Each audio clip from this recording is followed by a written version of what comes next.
Welcome to Profit and Prosper, a podcast for entrepreneurs who are ready to make some money while doing what they love.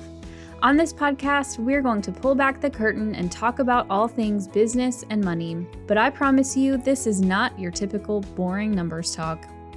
I'm your host, Sarah Young, a CPA and CFO with over a decade of experience in finance, business, and leadership.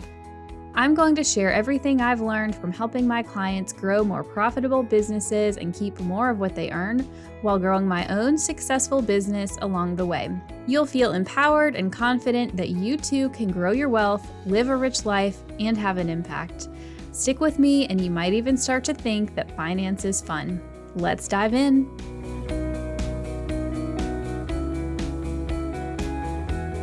Welcome back to the podcast, y'all. This is part 2 of my conversation with my husband, Brandon, where we went behind the scenes of the business acquisition that we worked on over the summer and closed on in August. So if you missed part 1 of the conversation, go check out the previous episode before you dive into this one, because we talked about how my husband helped me in the acquisition process, really how he did like the bulk of the work. We talked about why we decided to buy a business, how we found the right one, and why the seller decided to sell to us as opposed to taking some of the other offers that were on the table. So go back and listen to that part, listen to part 1. And then in part 2, this week's episode, we are going to share what happened after the offer was accepted and what's happening as we integrate the accounting firm we bought into my existing Young & Co., my CFO and tax agency. So I hope you enjoy part 2. We made the offer, put all that together, that we walked through our decision-making process. So what happens, like after the offer is accepted, what happened next? You have to figure out how to pay for this thing. So you've approached this seller. Each business is unique, right? And it's not like buying a house where you can go get pre-qualified. Oh, I want to go buy a $700,000 house, and you get pre-qualified to go buy a $700,000 house. Every business is different, right? And so the economics of the business, they're all different. And so you can maybe talk to someone before you go and sign an LOI, a banker. But in general, due to the uniqueness of each business, there's no way to pre-qualify until you get the LOI signed. And that's when you can approach the bank and say, hey, look, is this going to work? Yes or no? So we specifically got an SBA loan because, the rates right now are high, but they're higher if you don't get an SBA loan. So we did get an SBA loan. And I will say there are ways to get businesses that are pre-qualified, and there's ways that we could get pre-qualified with the loan. But until you go through the terms of that deal specifically, you just never know. Yeah. Well, and individually. So you have the business component, right? The business has to have certain attributes to it in terms of cash flow and historical financials. And then also you personally have to have similar financial requirements. So individually and then business, and then you have to put them together. And then it has to make sense for it together. And so I think that's why you sort of charge ahead with the LOI. You generally can have an idea of, hey, what are my capabilities here? Maybe you talk to someone, a banker, an SBA loan originator, for example. But yeah, you kind of have to go and talk to them after you find a deal to see if you can make it work or not.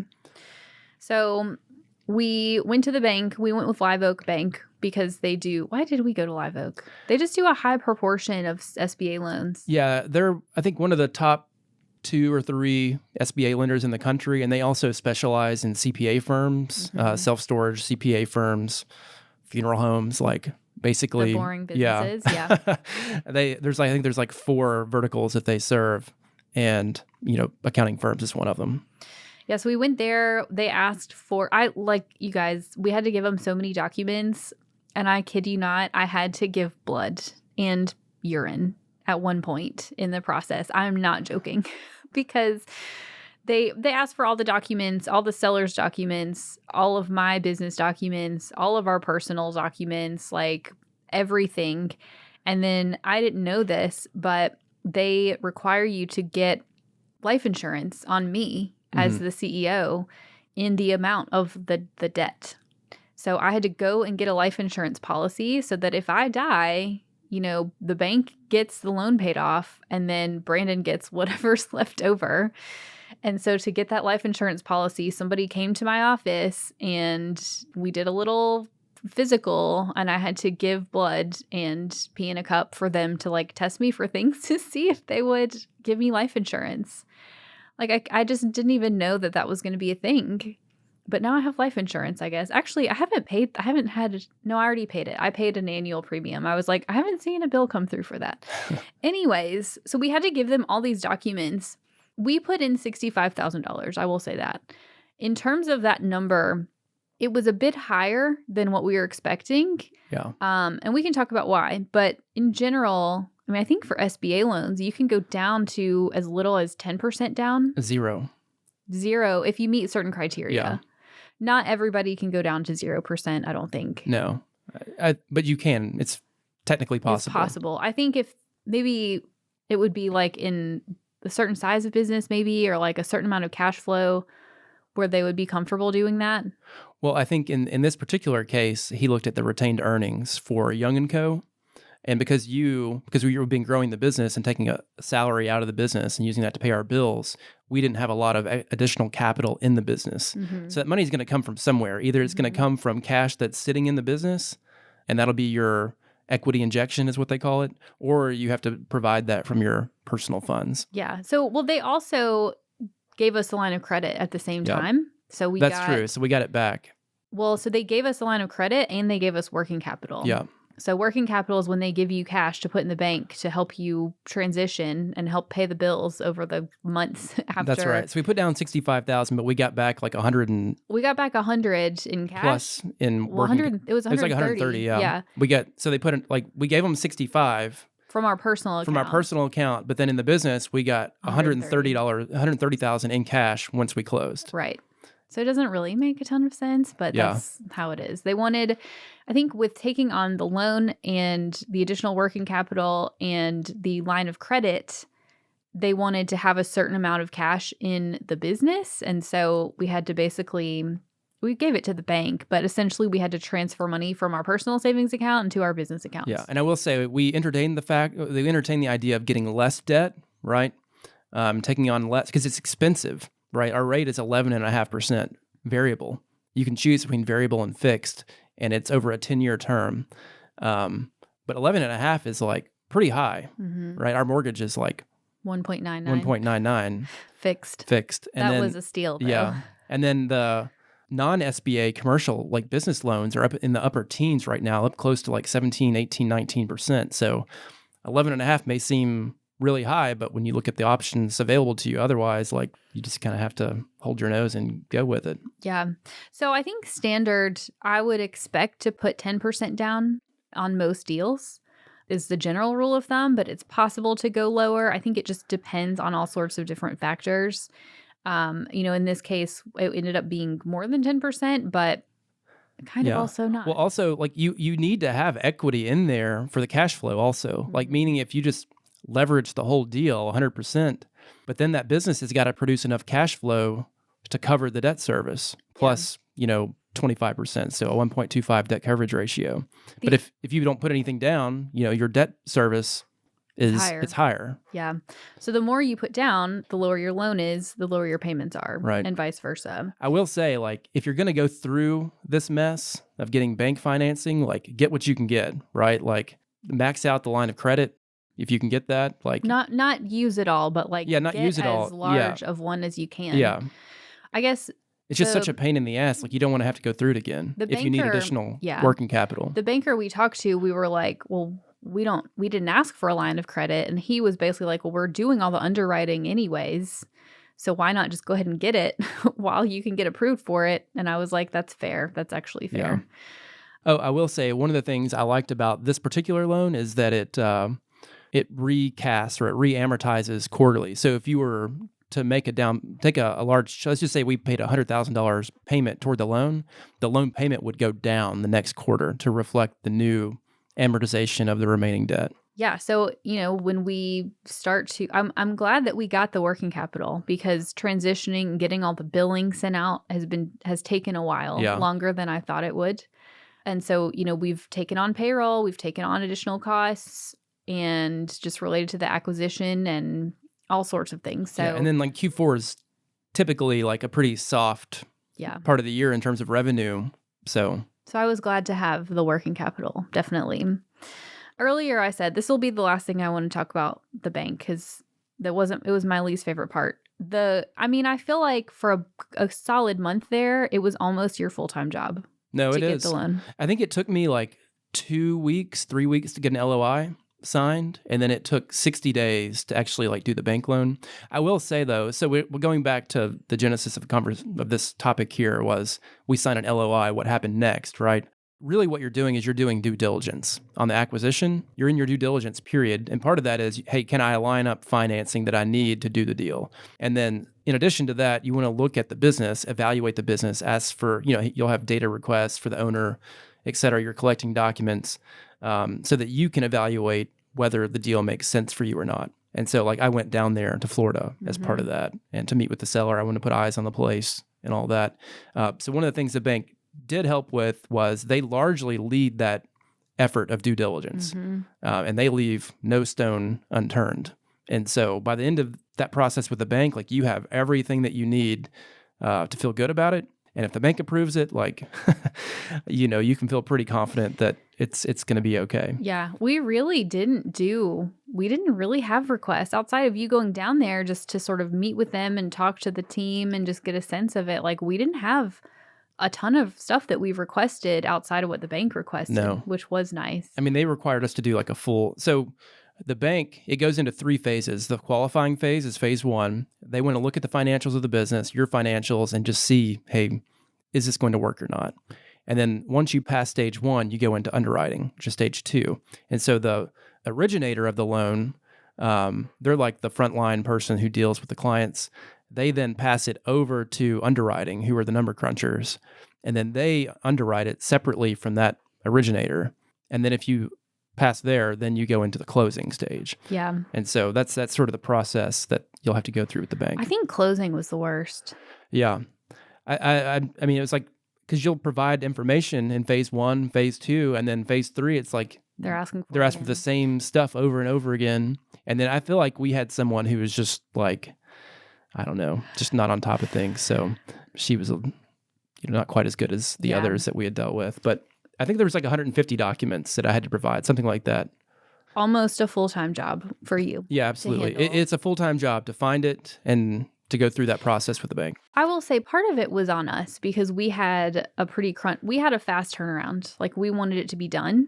I think sometimes people do this and they extend the timeline a bit, but you and I are just like, no, we decide and we want the thing done. Yeah, I get things done quick. Yeah. Like I'm a driver, like I will get it done. I will say that what allowed that is the fact that we had clean financial information from the seller. He was very responsive. And then for you had clean financials also. So when you're dealing with 2 CPAs, like, both whom are, organized and have detailed, accurate records, like it makes it a whole lot easier. Yeah. They did approve it really fast.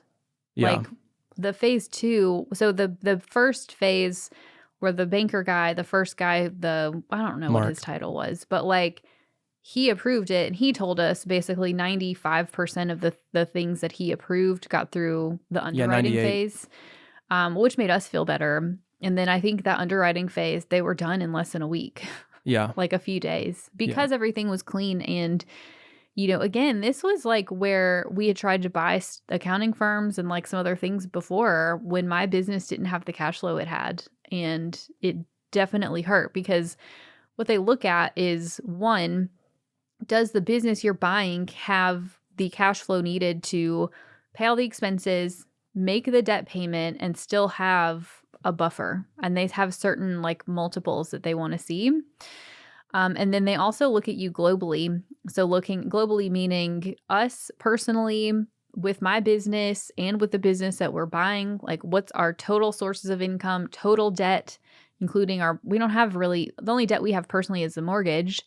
So can we pay our mortgage? Can we pay their estimate of living expenses they use is tiny, but they just look at it globally and make sure you hit those criteria. And we did. So we did, and everything was clean. And so we got through really fast. But if we had to do it again, I don't want to go through all the things we would do differently, but if we're going to buy another one, I think our take has been like we would probably try to do seller financing and just have more cash to be able to put down to placate the seller, like put 40-50% down up front so they're walking away with a big chunk of cash and then pay them off so we don't have to go deal with the bank ever again. Yeah, I will say we'll have a larger business, and hopefully we can build up like a pretty good pile of money. And then, so I think that's another factor to consider when approaching a seller, right?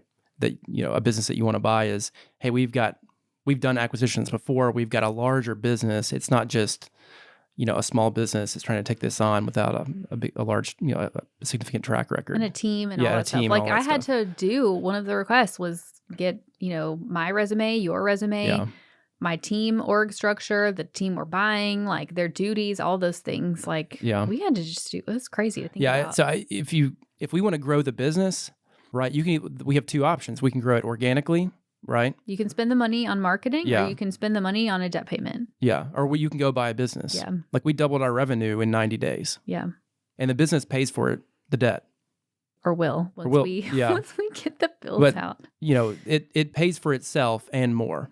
And so when you look at it from that perspective, it makes sense, even though it's a bit of a pain over a few months. And so the question is, would you do it again? The answer is yes. Would you use the bank? Yes, because this particular seller was not interested in seller financing, and we didn't have enough money to pay cash. So either pay cash, try to get seller financing. If you can get it, right, it's worth a shot. But if you don't have any other choice, then you have to go to the bank. Yeah.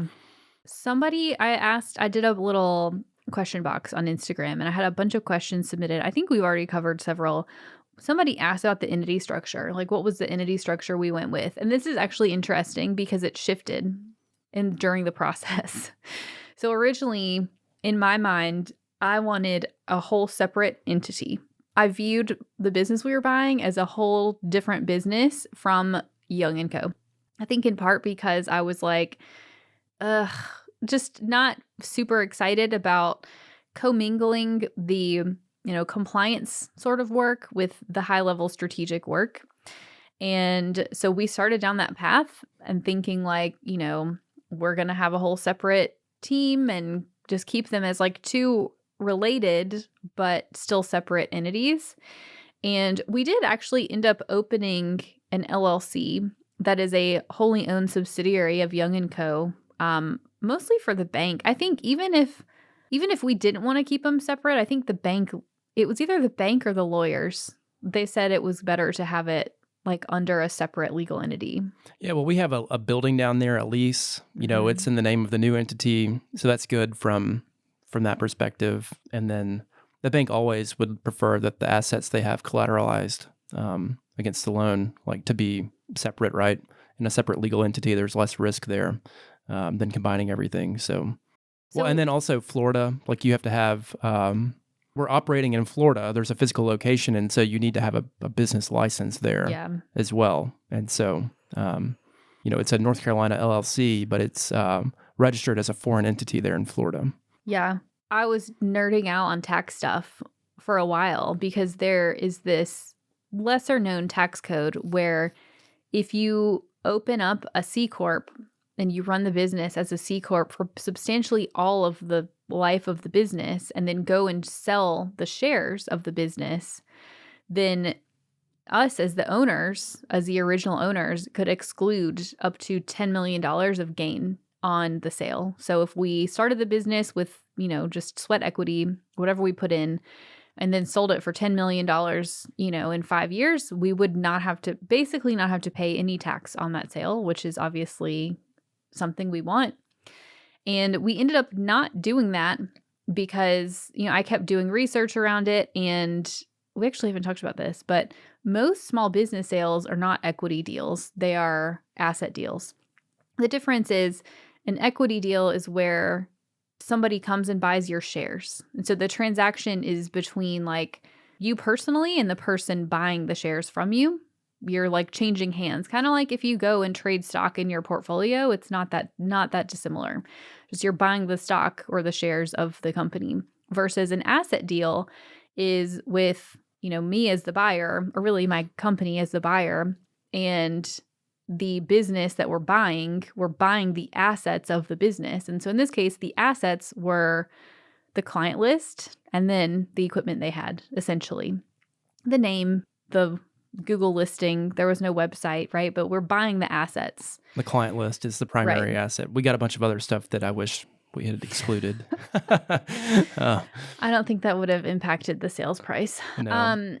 And so the difference is, like in this case, the seller's legal entity continues on. He still owns that, but he just doesn't have any assets anymore. Yeah, and there was a non-compete. Yeah. So if you're dealing with this type of business, like you want to have a non-compete where he can't, set up shop across the street.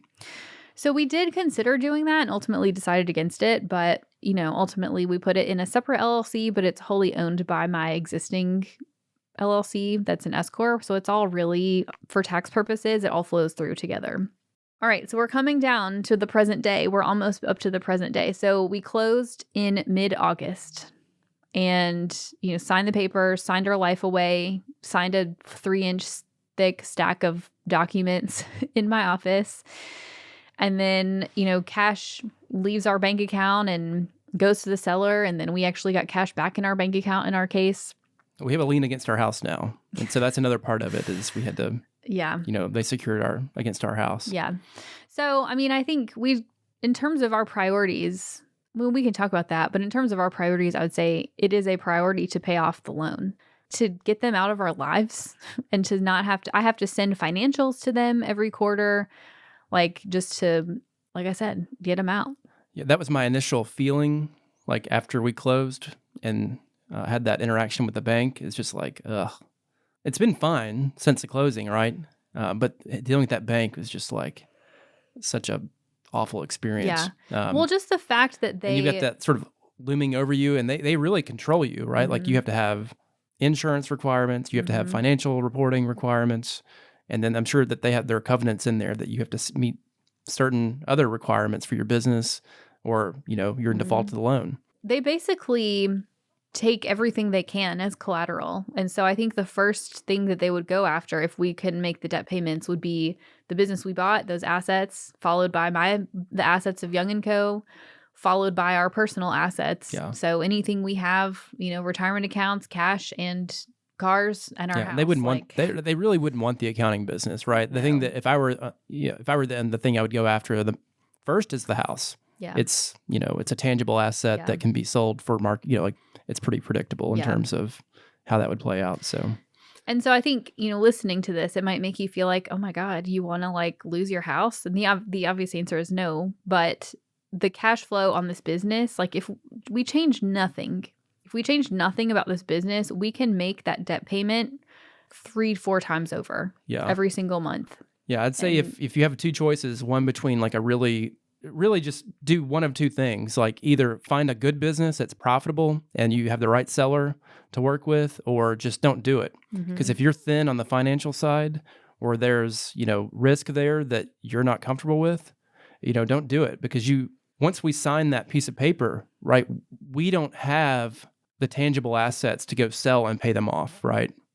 In full. One go. Right, in one go. We can't just go and take what we bought and sell it again and pay them back, just due to the nature of this particular business. We could maybe a year from now, right? But not immediately. So you're stuck with it. Yeah. Okay, so we closed in August, and now we're in the integration phase, which honestly, I would say, I think you'd agree with me. I don't think it's going the way that we originally thought it was going to go. No. What did we originally think was going to happen? So in my head, I thought, okay, we bought this thing, we own it now, right? Well, you would think that, yeah. Yeah, and we do own it, but we don't control it, per se. Meaning, in this case, there's seasonality to the accounting and tax business. So and I really wasn't that familiar with this, but I should have been. September 15th, you have the business tax return deadline. And then October 15th, you have the personal tax deadline for those returns that were extended. And so we are trying to do an integration now, while at the same time, there are tax returns that have to get done. So they're trying to operate the business that we bought, and then we're trying to do integration, and that did not work well. at all initially with the process that I had in mind. Yeah. Well, we did talk about it during the closing process about how it would go. And then when it came time to communicate to clients, the process changed. And that was in part driven by the seller, I would say. And what we ultimately landed on was, instead of communicating up front, hey, this has been bought, here's the information, kind of doing a mass client blast, what we ended up doing because of the tax deadlines, and I think this it's working, is the business is kind of operating status quo. Mm-hmm. And so they are doing what they do, using the systems that they use for the most part, and getting the work done. And then as the work is getting done, the communication is happening by the seller one at a time. Yeah.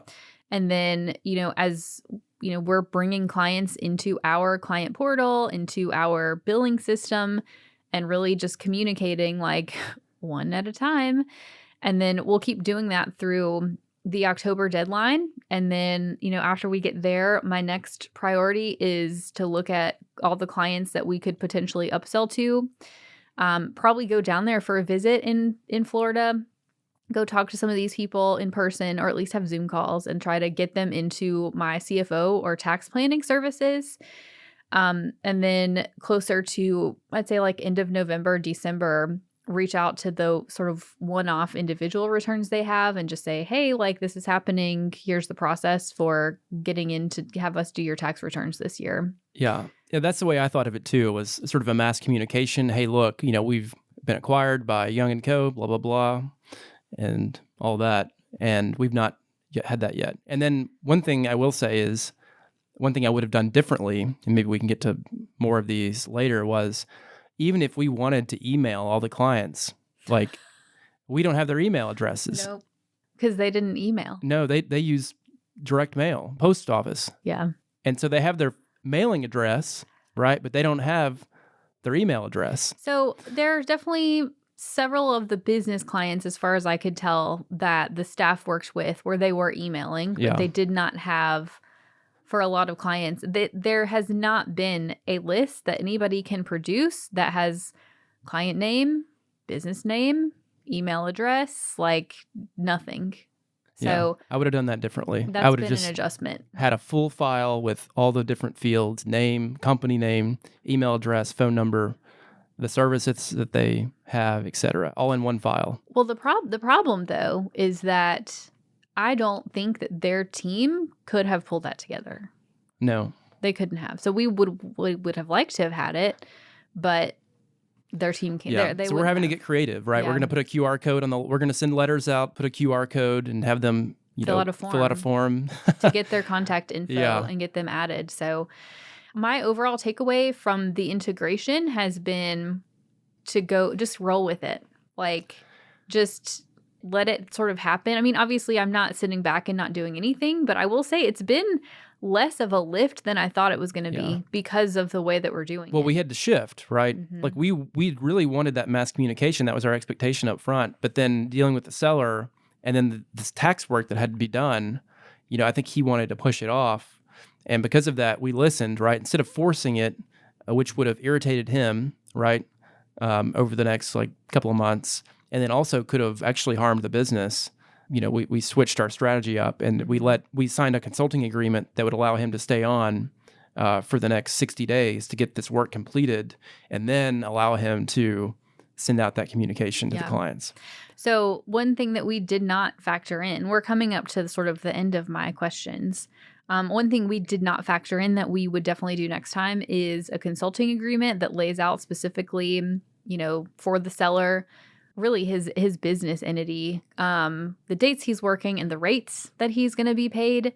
So what we ultimately landed on was for him to keep doing the review work he's been doing as he's closing out the tax returns, and we're going to pay him a set hourly rate for the work that he's doing through, October, at which time we will take over full control of the customer list. Yeah, I mean, in the purchase agreement, there was, it was considered, right, that he would provide a couple of hours of support, answer our questions through next March or April, but not to the extent not run the business as he has been for a couple of months.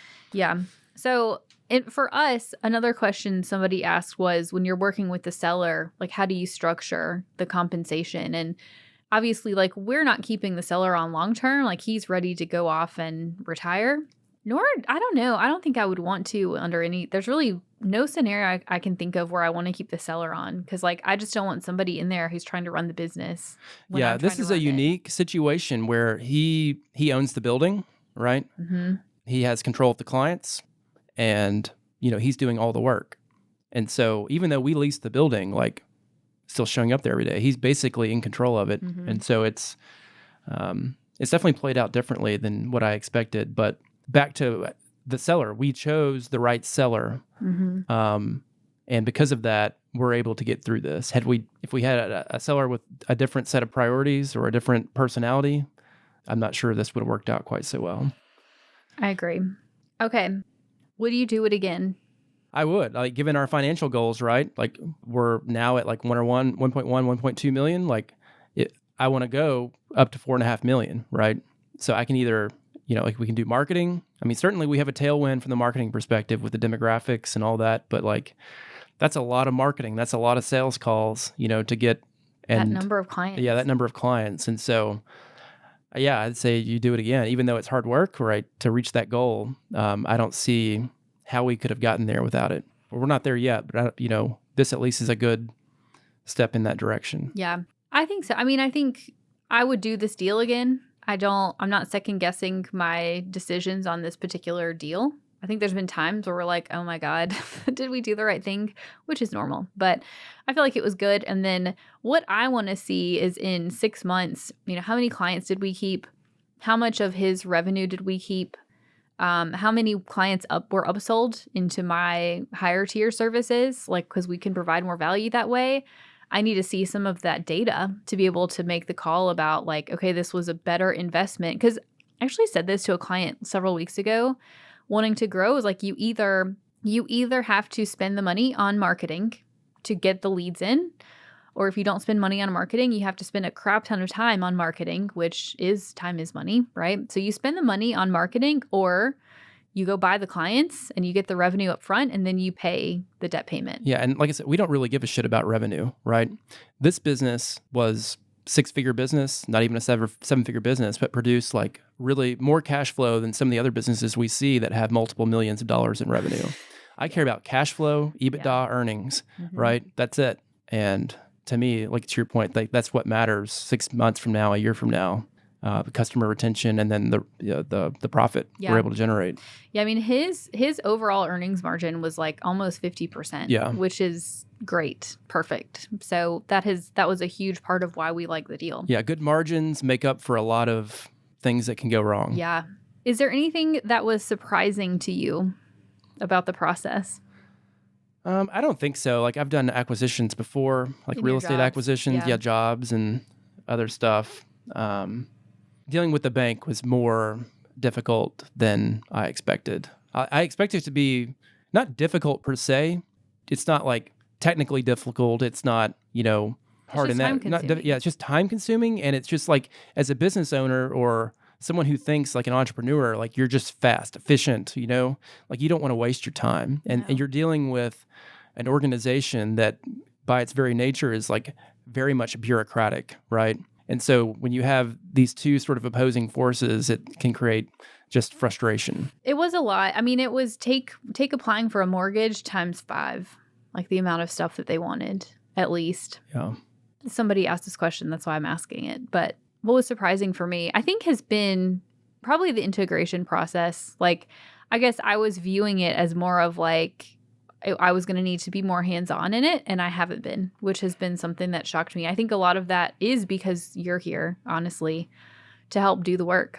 Because I could not, I physically would not have had the time to handle the acquisition stuff plus my day job, my regular job. And then being able to have you, like, for example, as much of a pain as it is, like, help with getting the bills out the door for this first month as we try to transition from their time and billing system they use from the 1980s is when it was probably made. So I think that's probably been a surprise in a good way for me. Is there anything else you would do different? I don't think so. I think that pretty much covers it. I think it is what it is. It's just a lot of work to do the integration work, and I like to go right. I like to put my foot on the gas and go fast, and I had to back off and kind of reset my expectations and focus on other parts of this that I can actually move forward. Yeah. For those of you who know what human design is, I'm a manifester and Brandon is a Manny-Gen, which to me says everything. And he has no idea what it means. But those of you who do know what it means, you probably hear it in the way that he talks. What is next for the Young family? Well, I don't know. Personally, I'm excited. I'm getting sales training. I just signed up for Sandler here. And so for someone who's analytical, technical, I think that's, is an opportunity for personal growth and professional growth. I'm just going to keep working on this integration, getting the bills out, and, try to have conversations with these sellers, upsell them. And then I personally want to continue to, learn that sales component of it and reach out to veterans and other businesses. I feel like you have an audience of largely female-owned businesses, female business owners. Right. And so I'm excited to really open this thing up and go after different businesses and demographics to see what we could do. Yeah.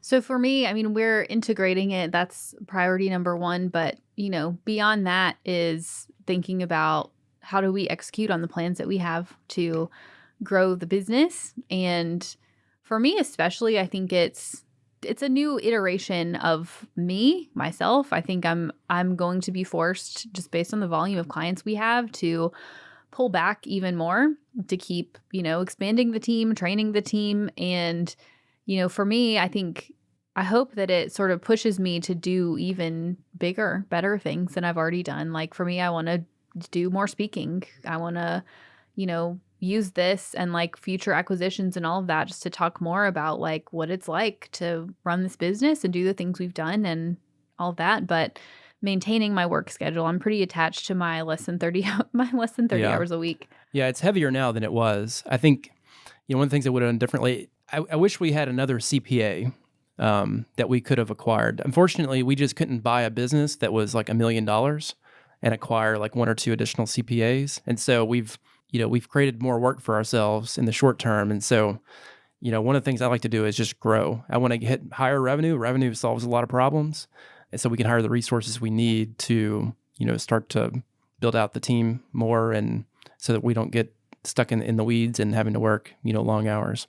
Yeah, I agree. I mean, I think in terms of I agree. I wish that we could have brought a CPA over so that that's somebody already in the business who can take over some of the work the seller's been doing. But I feel pretty confident we'll be able to hire one. Yeah. Before the next tax season. Yeah, so. Like you said before, you had a lot of people that you've turned away that have reached out, offering them more traditional accounting services. So just opening the door to that should bring in more. And I feel like there's just a lot out there, and we'll just keep our manifesting going, and the clients will just keep reaching out. Yeah. Okay. I think we covered it all. I mean, I think we pretty much dove into a lot of the nitty-gritty details of the behind the scenes of buying a business. So hopefully for everybody listening, that was helpful, interesting to hear behind the scenes of what that is like, what the process is. Before we go, I have one question I ask every person. You look nervous. I have one question that I ask everybody that I interview, and that is, what is something that running your business has enabled you to upgrade in your life outside of the finances?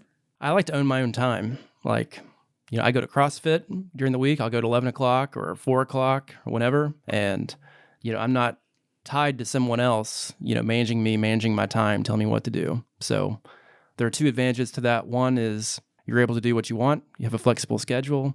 And then two, if you're busy working on someone else's schedule, doing their thing for them, helping them build their business, you're too busy. You're too worn out to work on your own thing.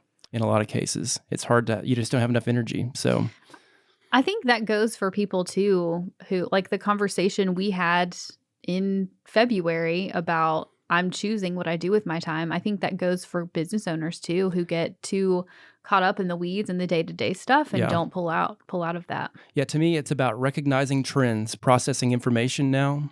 So I'm constantly reading processing information, trying to meet with people, and then I want to connect these dots, right? I want to have a vision. I want to connect the dots to create something of value. Yeah. Instead of being stressed all the time, going from one meeting to the next, or putting up with someone else's demands. I think you have to go through an evolution to get to that point to where you have enough slack in your day, enough time to actually do it.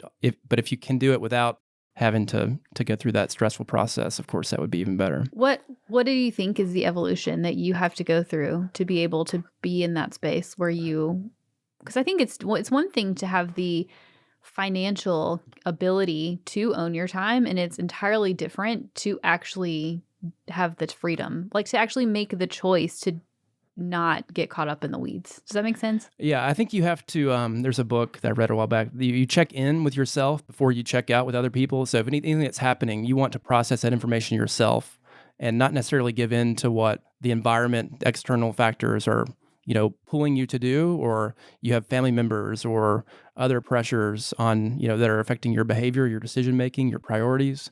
If you're able to just quiet that and really sit down and think, what's important to me? Like, what do I want to accomplish? And, get coaching if you need to, like think strategically about what you want to do and how you can do it. What was the book that you read? I think it's called Pulling Your Own Strings. It's a psychology book. Yeah, it's interesting you say that. Like we've had this conversation where like we see people that we know who are in that headspace, and you can just see like how they show up, like the way that they act and talk to their families and their friends, and just like you can see when people are like caught in that sort of vicious cycle, right? Like we've seen that. Yeah, I think to some extent, Ray Dalio, in his book Principles, he talks about being the architect. It's better to be the architect than a piece of, on the board. You want to be the player. You want to be the chess player and not one of the pieces. I agree. On that note, let's wrap it up. We talked a lot. I'm tired. I'm ready to take a break. All right. Well, thank you very much, Mr. Young, for being here today. You're welcome, Mrs. Young. I like it when you talk to me like that. Anyways, we'll end on that note. I hope you guys enjoyed this episode, and I will see you back here next week. Thanks for listening to this week's episode. Now, I want you to go take some action. What's one thing you can do this week to create more profit in your business? Send me a DM on Instagram at YoungCoCFO and share your action item with me. If you have a question or topic you'd like me to dive into, or if you're feeling empowered about taking charge of your finances, let's continue the conversation. Go to profitandprosper.co to submit a question or topic for me to talk about on the show. And because we all profit and prosper better with friends, please leave me a review on Apple Podcasts, subscribe wherever you listen, and share the episode. Make sure you tag me at YoungCoCFO on Instagram so I can give you some love, and I'll see you in the next episode.